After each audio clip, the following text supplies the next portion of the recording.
vous avais dit hier, quand nous avions commencé à travailler le Kokyu, il faut absolument arriver à ce que vos mains fassent des choses différentes. Là, on est là. Hein. Ici, cette main travaille ce sens-là.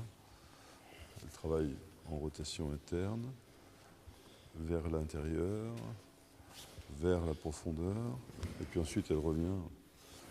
Il y a un mouvement qui est vertical, okay, et il y a un mouvement qui est horizontal. Un mouvement dans ce sens-là, et puis un dans ce sens-là. Okay. Et de l'autre côté, c'est l'inverse. Ici, c'est important que la main soit dessus, ici. Okay. Quand vous allez renverser, au moment où vous renverserez, il faudra qu'elle soit dessus pour que vous puissiez contrôler. Okay. Il ne faut pas que cette main soit pendante, libre. Donc si on regarde, les deux mains font des choses assez différentes l'une de l'autre. Okay.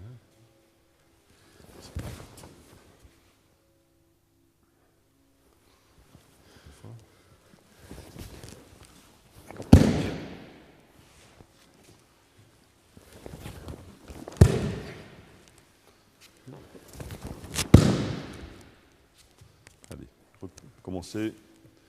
Yoko Ilimi, Gyote Dori.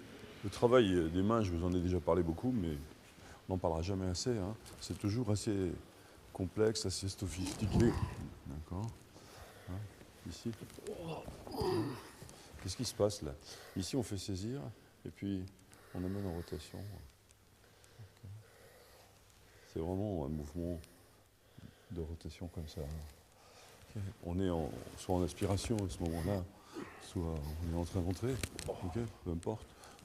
C'est quand même toujours mieux d'avoir les deux, l'aspiration et le déplacement en moté, les deux ensemble. Cette main fait venir. Okay, la façon de faire saisir est importante. Si vous faites prendre comme ça, vous avez très peu d'action sur son centre. Même si vous arriverez un peu à le déplacer, c'est nettement mieux si vous êtes là. Si vous arrivez à être ici, vous avez une longueur ici qui est inférieure et qui fait que vous êtes plus efficace. Donc c'est vraiment important dans ces mouvements. Quand on est en flexion puis en extension, on va au bout de l'extension. Okay. La combinaison des deux, on regarde, on a un mouvement ici qui est essentiellement comme ça. C'est un peu vers l'intérieur, c'est franchement vers la profondeur, puis ensuite c'est vers l'extérieur. On est circulaire comme ça, on est comme ça. Okay. De l'autre côté, vraiment on travaille ce sens-là. Ne travaillez pas vers le partenaire, vous allez vous trouver en opposition. Là, si vous travaillez vers Dieu, vous allez vous trouver en opposition. Travaillez là. Travaillez le sens qui libère l'action. Okay. Vraiment vers là-haut. Dans cette position-là, on ne peut pas empêcher l'action ici. Tandis que là, vous êtes comme ça, vous êtes en franche opposition. Ici, le pouce a une certaine solidité, mais quand vous le travaillez, il vient en flexion. Okay. Après, il y a la question des deux mains. Il y a une main qui est franchement en beauté, et l'autre qui est en haut là. C'est yin-yang. Hein. Donc, à partir du contact, ici, il y a toujours, même si vous avancez, un mouvement d'aspiration. C'est important que le mouvement, même en positif, doit être fait dans une aspiration. Vous ne vous représentez jamais les techniques comme on part d'un point et puis on va là-bas. Okay. Il y a toujours une part d'absorption, une part de projection. Il n'y a jamais que l'un ou que l'autre. Okay. Vous comprenez ça? D'accord. Donc ici, vous pouvez travailler au Tenchinage, okay. Inspiration.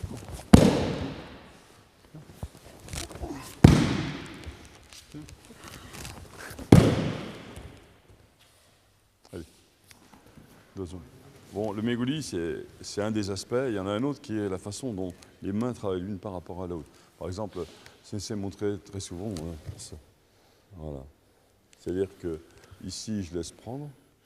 Et quand je laisse prendre, j'ai un Meguli qui met en place une rotation du bassin chez le partenaire et une extension. Voilà. Et pendant ce temps, j'enlève l'autre côté. Hop, hop. Okay. On pourrait faire l'inverse. On pourrait laisser prendre d'un côté et empêcher de prendre de l'autre. D'accord? Bon, ça, j'allais dire que travailler ce sens-là, c'est assez simple, assez connu, mais le contraire, hein, ensuite, bien sûr, on élimine. Okay. Ici, on peut travailler le Shionage Sankyo, travailler en élimine, de l'autre côté, On a une main qui travaille en interne, une main qui travaille en externe, une main qui passe par Uda et qui reste en Uda. Elle reste en côté Gaishi de l'autre côté. Ici, on travaille au moté. Uda au moté, les deux ensemble.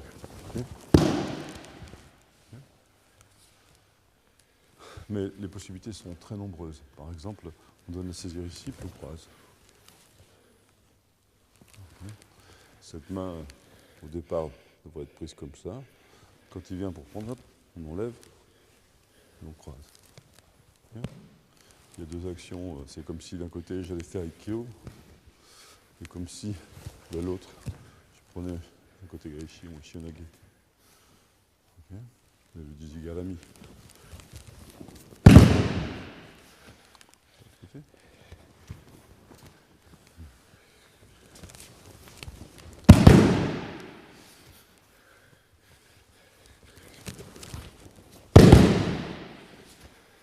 Allez, désolé, c'est pas très compliqué. Hein. On a deux mains, on en met une à l'intérieur comme si on avait fait Ikkyo. C'est tout, il n'y a rien d'autre. Hein. Ici, on prend dessous, c'est tout. Hein. Il y en a qui sont en train de se... Ils avaient que deux bras de toute manière. Hein. D'accord. Si vous en voyez plus, il y a un problème. Hop.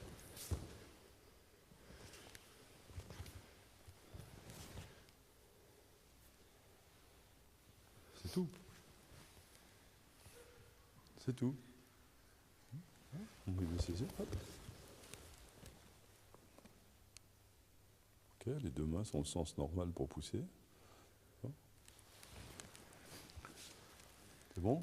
C'est clair? Parce que je vois qu'il y en a qui sont en train de mélanger. Sinon, ici, dans la façon de donner, vous avez des choix. Ici, par exemple, la flexion de cette main vous donne la possibilité de saisir ici. C'est important de ne pas faire ça, sinon vous centrez toute la force contre vous, et sur là où vous allez travailler, pof. Okay. Là aussi, c'est divisé. Alors là, on peut utiliser directement pour faire Shionage. Hein, ça n'a rien à voir avec le Jujigarami, c'est un double Shionage. Okay.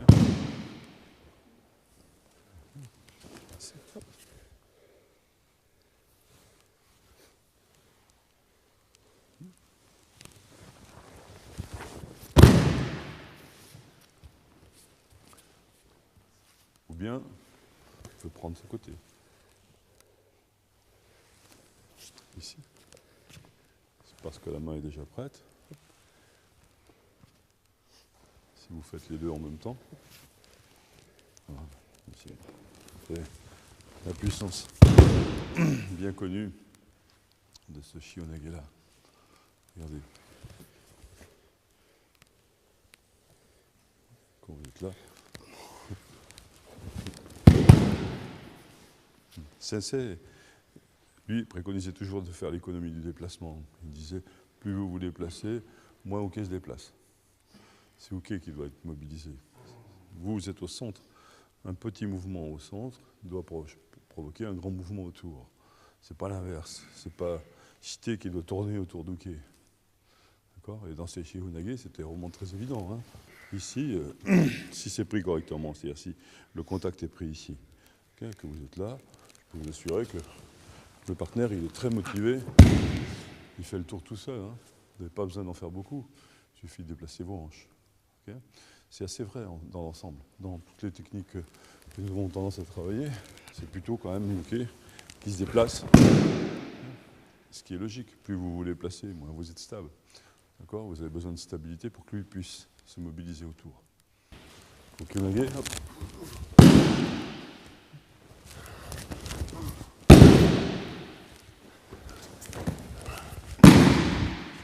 Là, vous pouvez utiliser d'un côté, c'est bon.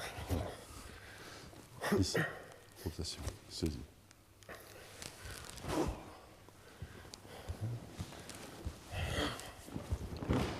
De l'autre côté, vous pouvez travailler soit au moté, okay, si vous avez mis ça à l'autre bout, et là, soit vous pouvez travailler aussi au Oda. Vous pouvez rester en Oda.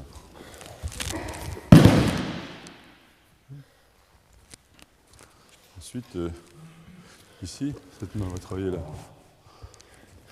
Comme ça.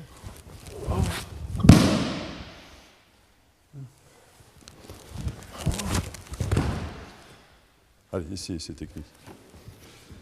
Certains, ici, font un peu comme ça avec la main extérieure.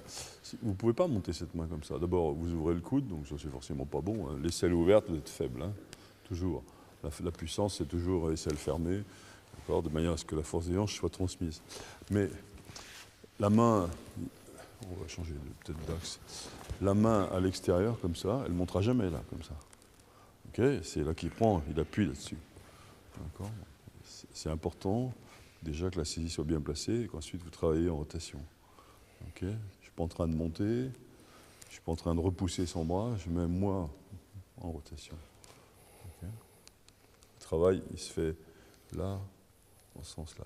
Si vous deviez passer la main à l'extérieur, ce serait, comme on a vu hier, ce sens. Okay. Mais pas comme ça. Et surtout pas avec le bras ouvert. Hein. Mais ici, en plus, c'est faux, parce que s'il lâche, c'est lui qui est dedans, donc c'est lui qui frappe. Hein. C'est bien évident que dans toutes vos techniques, ici, vous devez quand même contrôler le centre. Là, il tient, parce que s'il lâche, c'est vous qui frappez. Vous êtes à l'intérieur. Donc vous n'avez vraiment pas intérêt à passer à l'extérieur. Pour être à l'extérieur, il faut être derrière. Là, oui. Là, maintenant, je contrôle son coude avec mon bras. Or, le risque, maintenant, il est là. Okay, mais ce risque, on va faire dans le sens inverse. Okay. Ce risque, il est contrôlé à ce moment-là par le coude. Là, je contrôle son coude, d'accord. Il ne vient pas parce que je contrôle. Dans ce cas-là, ça peut avoir du sens, mais il faut que je sois derrière. Si je suis devant, ça ne va pas. Si je suis ici, ça ne va pas du tout. Déjà, on ne peut pas y aller comme ça. Okay, on ne peut pas. Cette main libère l'autre. Ça veut dire quoi? Ça veut dire, quelle que soit la technique, la façon de faire. Si je suis pris ici, c'est difficile là. Avec la main externe, c'est difficile. Mais la main interne travaille, elle libère la main externe. Okay? Si on regarde ici, pour l'autre technique, c'est la même chose.